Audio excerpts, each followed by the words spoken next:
You know, ride shares are extremely popular, but the problem is that people are a little too trusting when they get into a stranger's car.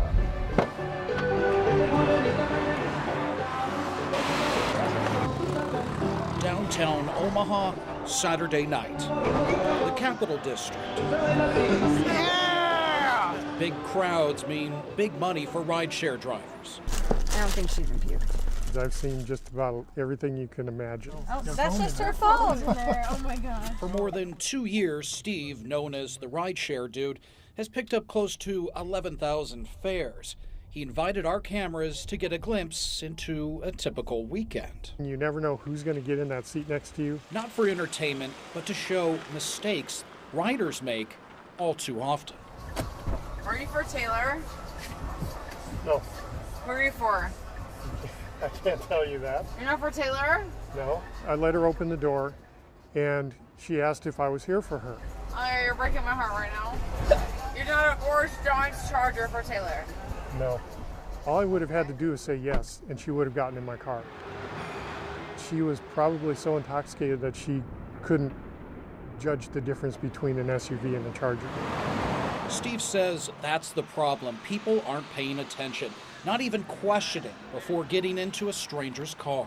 People tend to trust too much and will just jump in the car thinking, oh, this guy's fine. It can have devastating consequences. In March, 21-year-old Samantha Josephson disappeared in South Carolina after getting into this car. She mistook it for her Uber. The suspect used child locks on the doors so she couldn't escape.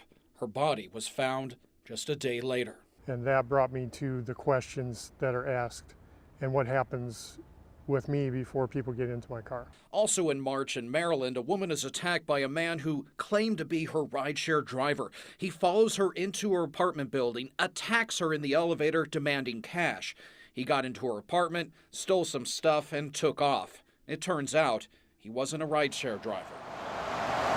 With bar closing time looming, Steve's business picks up. There are literally dozens of people standing outside looking at their phones, trying to figure out if they're going to get a ride. Hi! Hello. This woman grabbed the door handle without asking. She and her friends hop right in without hesitation. Okay, how do you know I'm Steve?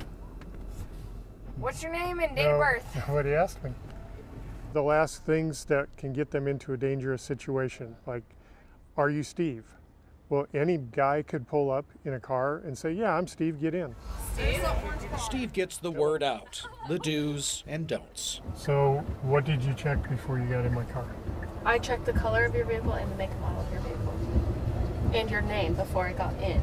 Some are vigilant already. Steve wants to educate, remind riders to pay attention, take the time to learn the car, the license plate, and most importantly, the driver.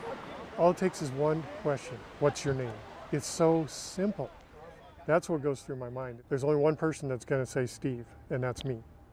Nobody else. Rideshare companies post safety tips on their websites, but there's really nothing better than to teach people in real time like Steve does. Everyone gets a card. You never know, you might need them one day. Jeff Van Sant, 3 News Now.